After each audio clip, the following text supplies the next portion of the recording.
Hi, this is Shirley from Shirley's World. I run a vlog on YouTube, Shirley's World Vlog.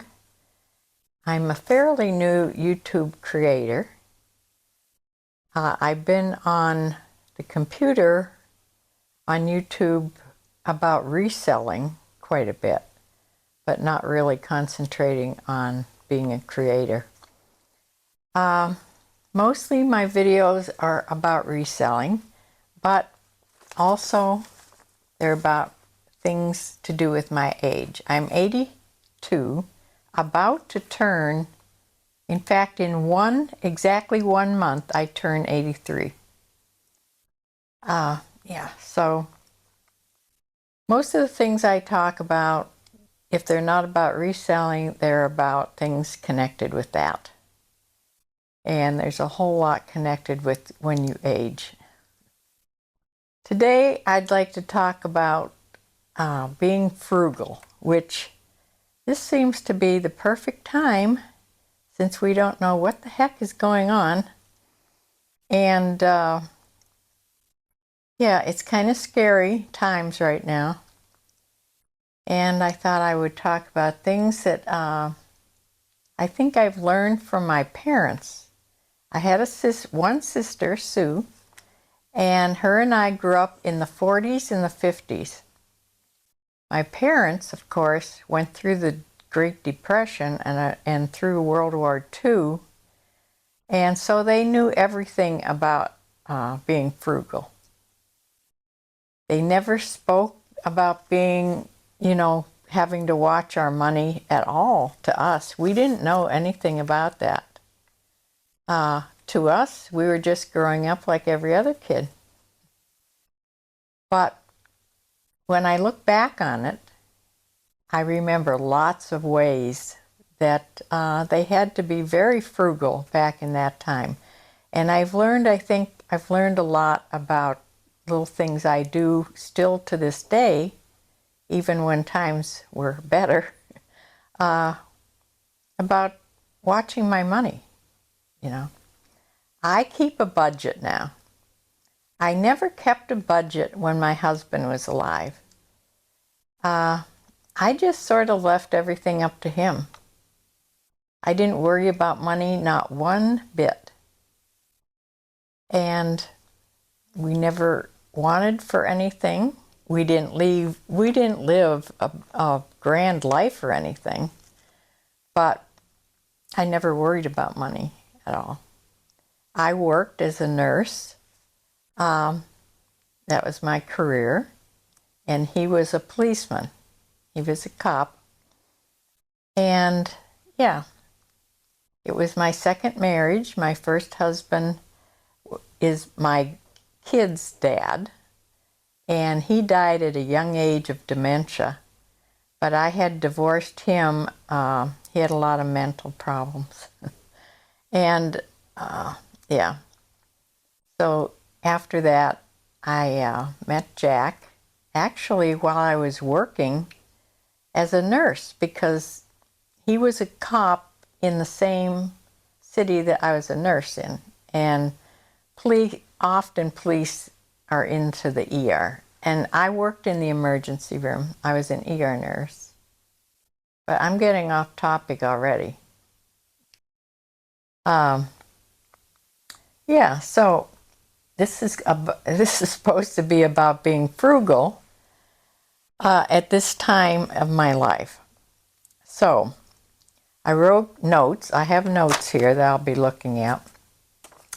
And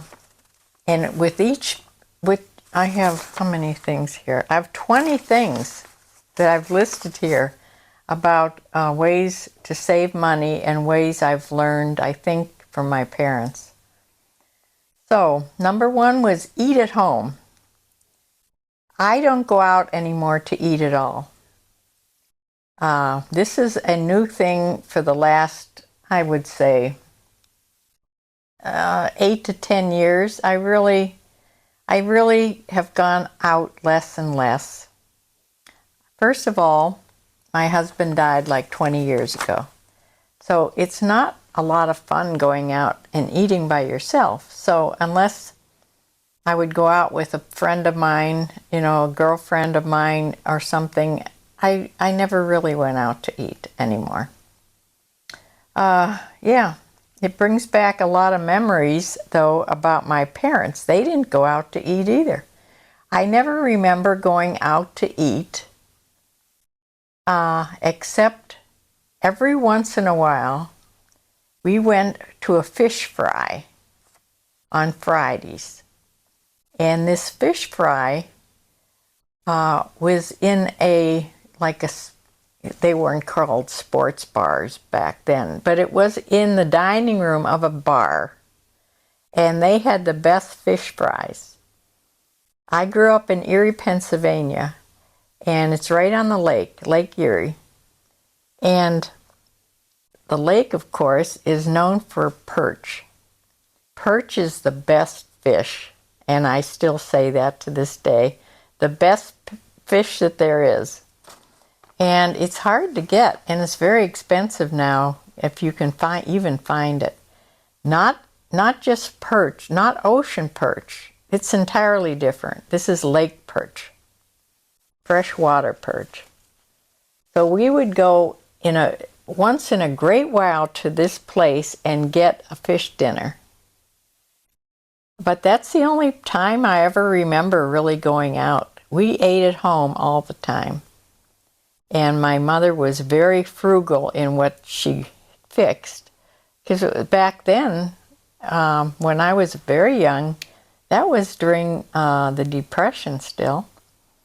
And yeah, they had to, things were limited on what they could even get. I remember having Spam. My mother would fix it in the oven. She would open one can of Spam for the four of us, my mother, my father, and my sister and I. One little can of Spam. And she would make little lines in it and put it on a pan, and she would put brown sugar on the top of it and bake it in the oven till it got warm, because it's already cooked. And then she would have some sort of a vegetable or potatoes or something with it. And that is what our meat was for that meal. Yeah. I also remember, and I remember this particularly when I found my diaries. I found all my diaries. And I have diaries from way back in grade school. And the diaries from grade school, we went fishing a lot more than I had remembered. But the more I read my diaries, the more I remember about us going fishing all the time. So that was a way to get meals. We would go fishing and catch fish. A lot of times it was perch. I don't remember what other kinds of fish we would catch, except there were little sun bass. I think that's what they're called. Sunfish. I don't know if we actually brought them home to eat or not. They were so little. And we caught them when we would go fishing off the bridge in the lagoon. And that was in the bay. Wasn't out in the lake. The only time we fished in the lake was when we went fishing. We called it on the rocks. And along the first part of Presque Isle Beach, the lake was lined with these huge boulder rocks. And you could go walk along the rocks, and you could, go up on top of them, and you could fish from them. And that's when we would use casting rods. And I'm not sure what kind of fish. I don't know if we caught bass also, or just perch. But a lot of times we would go fishing at night, and I remember my father had a lantern. I can still remember the smell of that lantern when he would light it. So we'd have some light, and we'd fish on the rocks. And that was always in the evening at night. So I'm not sure what we were catching. But anyway, our favorite when we were young was fishing in the lagoons on this little bridge. We would sit on the little bridge and dangle our feet over, and we would fish with bobbers. It was a different kind of fishing. That was the most fun type of fishing for us as kids.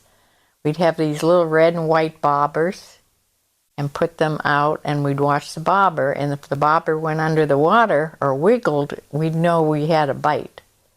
And we caught these little sunfish. I don't know exactly what they were. They were just little, but it was so much fun. That was our favorite type. Later, this is when I was in junior high, for sure, my father got a boat. It was just a little boat, but it had a cabin on it. So we were all, impressed that we had a cabin cruiser. It was just this little boat. Somebody had put a cabin on it. But we never went out into the lake with it. Lake Erie is a dangerous lake to go out into. I'm sure my mother was much too nervous to go out in the lake on this boat. So we fished all over the bay on this boat and went fishing. But anyway, I'm not even past number 1. So we ate at home all the time. Eating out to us was going on the back patio and eating out on the patio. When Mom said we were going to eat out, that's what it meant. We were going to eat on the patio, out, the screened-in porch out back in the yard. Okay, let's get to number 2 at least. Number 2, learn to cook at home. Cook from scratch. If you work, take your lunch to work. When I worked, I was also married to Jack. I never took my lunch to work. We had a cafeteria that was fairly inexpensive to eat in. So the nurses, we all ate in the cafeteria. So never had to take my lunch to work. But that is a way for sure to save money. If you work, take your lunch to work. And make your own fancy coffee. I don't go to Starbucks anymore, even though I still have a gift card that has I have almost $200 still on my card, my gold Starbucks card. I just don't go up there much anymore. I used to go there all the time before COVID, but I haven't gone there much since COVID, actually. I have to start doing that because I want to use up my gift card. I don't think it ever runs out, though. Let's see. Cooking simply. Low-cost meals. Making your meal plan for the week helps with that. Even a 2-week meal plan. Going shopping less. Often. I go shopping about twice a month, every 2 weeks. My daughter is going shopping every single week, and that's why I think she spends more than I do. I think I spend a lot for just myself. And yeah, I think she's spending more. But I think if she would go shopping just every 2 weeks, try that. I think you can, if you plan, you can buy less by doing that. When I make meals, it's hard to cook for just one person. I was always used to cooking for 4. I got used to sort of cooking for as much, bigger meals. Now that I'm in my 80s, I don't eat much at all. So I have to cook smaller amounts. It's hard to do.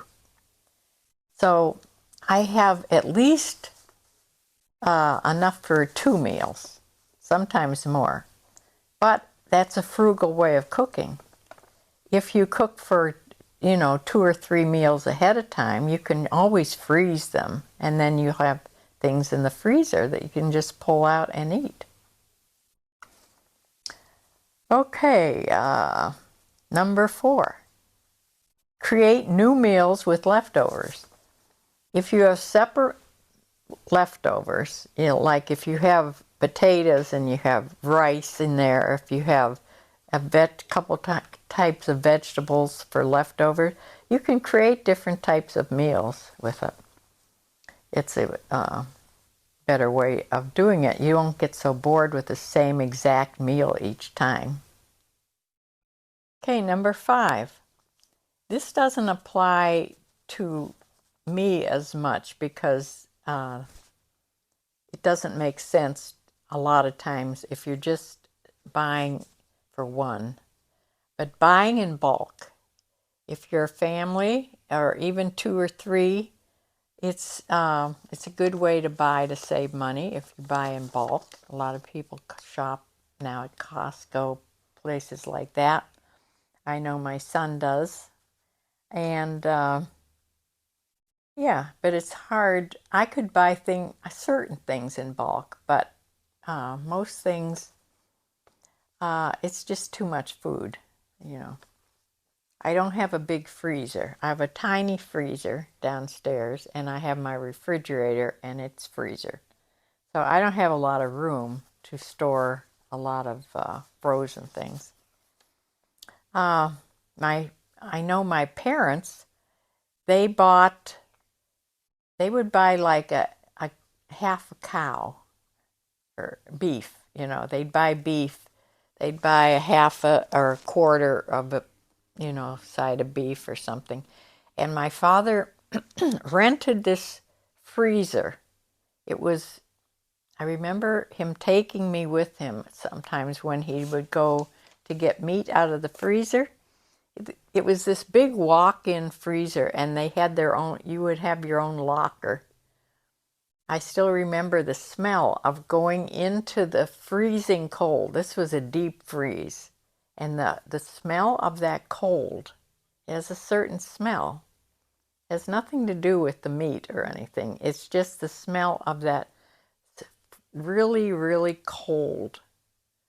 And I would go with him, and he would get certain things out maybe for the week. And yeah, so that's how they saved on meat.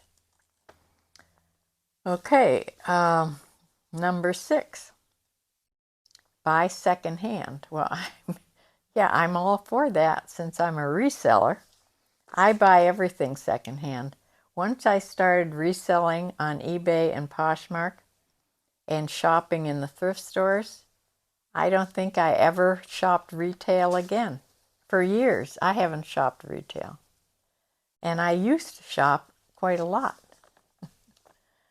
But yeah, I'm all for people buying secondhand, buying from YouTube, from eBay and Poshmark for sure.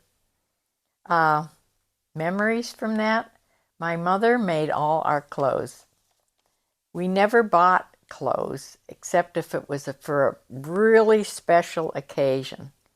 But when we were little, we got hand-me-downs from other kids or other family members. My clothes were handed down to my sister, or my mother was a sewer, and she sewed all our clothes. Everything we wore to school was all handmade. All our dresses and skirts and blouses, they were all handmade by my mother. Yeah. I never was a good sewer. I learned to sew. I always had a sewing machine. And, but I never sewed like she did. I never made my kids' clothes. Yeah, I did more crafty things on my sewing machine. So, number 7, buy off-season clothes. If you're going to buy retail, make sure you buy things like off-season. So if you toward the end of the winter, you can get the winter things and leftover fall things fairly inexpensively if you're buying retail. Yeah. Now, it's the opposite with food. If you're going to buy food, like fresh food, you can get things cheaper in season. If you try to buy green beans in the winter, they're much more expensive than if you buy them. You can get them practically for nothing, at least you used to, in the summer when everybody has an overabundance of green beans. So, yeah. Number 8, buy less quantity but better quantity, better quality. Less quantity, better quality. Things that last. And well, we could go back here to about the sewing thing. People used to, my mother mended everything. You didn't go buy new, you mended things. All our socks and things had she mended all this. So I still mend socks. If they just have a little hole in them, I still do that. But my mother, being somebody that sewed, she was very good at doing mending also. Keeping a written budget. Like I said, I never used to keep a budget, but after my husband passed away, and I was taking care of my own finances all of a sudden, I started keeping a budget. And I've kept a budget. I have a written budget. I've saved all my budget books for probably the last 15 years. I keep track of things. I try to, once I paid off all my credit cards and got to have, not really any debt. I even paid off the house. So, yeah, I keep track of everything that I spend so that I don't ever get into debt again. So I keep a written budget. I try to buy cash, or I spend cash for almost everything as far as going out and buying like groceries and things like that. So, and you have to, there's no sense in keeping track of your budget if you don't sort of analyze your budget at the end of the month and see, how you could do better or how you're spending your money. Okay, let's go to line drying your clothes. I don't know if there's anybody like me. I love to hang clothes outside in the summer. I don't know what it is. I've always had a clothesline, especially this house that's more out in the country, and I had more room to stretch out, clotheslines. I've always had a clothesline, and it used to be back over here, but then the tree fell down in a storm. So I had to move my clothesline to another tree, and it's over here. So my son put up this second clothesline for me. So I still, in the summer, when it's nice out and there's a breeze, I hang clothes out. It saves a lot of money, especially because I have an electric dryer. So that saves a lot of money when you don't use an electric dryer. Any kind of a dryer, but particularly if it's electric. Yeah.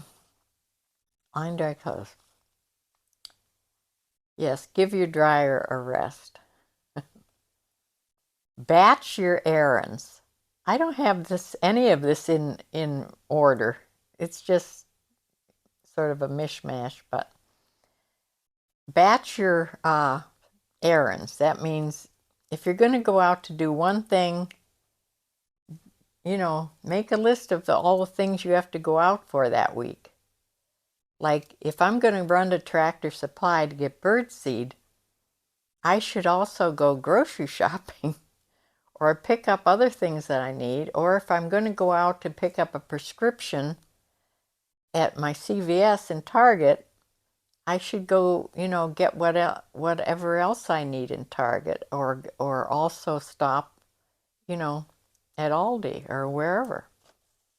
So batch your errands. The memories I have about that is my mother and her two sisters, Aunt Betty and Aunt Ada. They would get together every Thursday. I remember the day. Every Thursday was grocery day.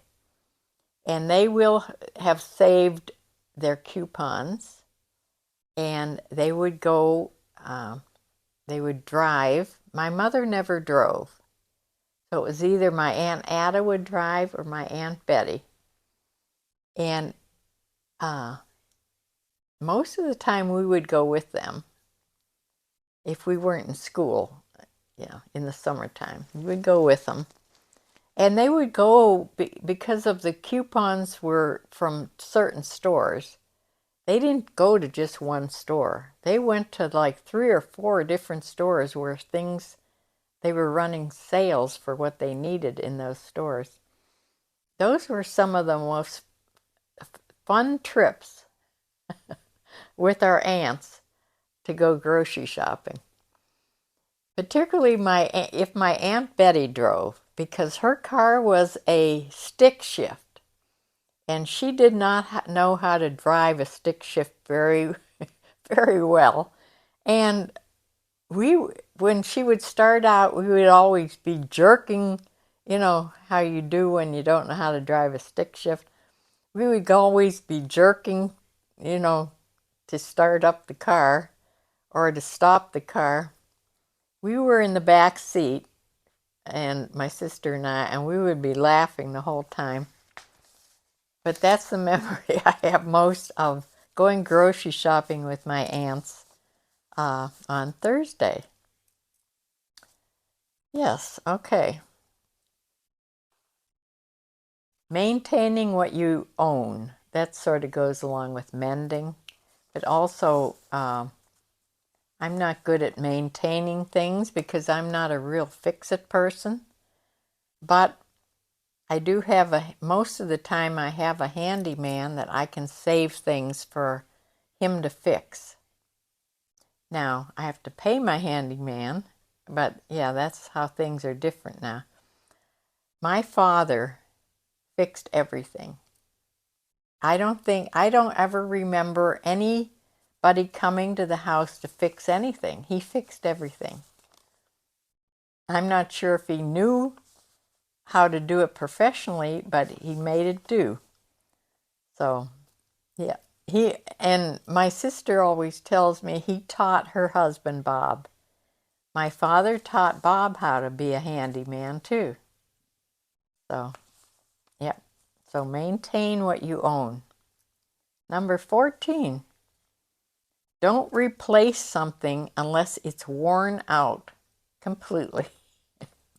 That's why I still have my iPhone that's a 10R. It's perfectly fine. That's what I'm recording on here. It's perfectly fine, so I haven't wanted to replace it.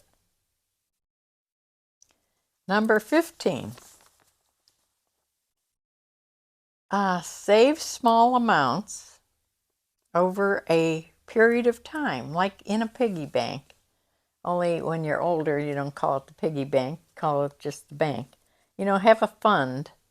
You can have a fund that you can just save money into. Put your extra money in this fund. Where are we? Number 16. Always be learning new skills. My father I think he tried to teach us skills around the house. I don't think we were really interested doing that type of thing. I don't remember my mother really teaching us much about cooking, to tell you the truth. She taught us more about ironing. Maybe that's why I like to iron so much now. Yeah, I remember ironing when we were, what I was probably in grade school. She had certain days of the week back then. Mondays, you washed on Mondays. You ironed on Tuesdays. I'm not sure what you did on Wednesdays. Thursdays were going to the grocery store. But there were certain days she did things. Find reasons to be happy at home. Ways to amuse yourself at home, not having to go out. And if you do go out, there's a lot of things you can do, like going to the library, things that don't cost money. There's plenty of things. You can go hiking, you can go to the park, you can do lots of things. We went fishing. That was our big thing. We all liked to fish. My mother and father loved to fish. And so I guess we had to go with them. We were little. And we learned to fish too. And you get the bonus of, getting something to eat when you go fishing. So, always, number 18, always have a plan B. If you're planning on doing something or planning on how something's going to work out, if it doesn't, always have a plan B. Number 19, side jobs. Myself, I was an RN. I grew up, I always wanted to be a nurse. If I couldn't be a cowgirl with a horse, I wanted to be a nurse. So I knew what I was going to be. I went to nursing school, and when you're in nursing, you don't have to have a side job. Not that you made a lot of money when I first started. My first job as a nurse, I made $3.50 an hour. And what a difference nowadays, what the nurses make nowadays. Yeah, I can remember when I surpassed making $20,000 a year. $20,000 a year. They make much more than that now. Number 20, I think sort of goes back to the piggy bank thing. Always have an emergency fund. You never know. This is a particularly good time to talk about that. What is happening here? I have not kept a prepper pantry. Things are kind of scary right now. I should have concentrated more on doing that. My sister has one, but I don't. I have a little tiny one. But yeah, things are going to be going sky high, and it's kind of scary right now. So I do have an emergency fund, though. So always have an emergency fund, and because you just never know. So those are my things that I have learned. How to be frugal, a lot of things that I learned from my parents. And I thought it would be a great time to come on and talk about this right now, since things are kind of going amok, in my opinion. So anyway, one thing that can hold us all together, if you look up Proverbs 3, 5, and 6, trust in the Lord with all your heart, and lean not on your own understanding. In all your ways acknowledge him, and he shall direct your paths. So, yes, that's what will keep me calm through all this. And I will see you in the next video. I hope you like this. And yeah, there's, you can go back and listen to some of these tips. I hope it helps. So, bye.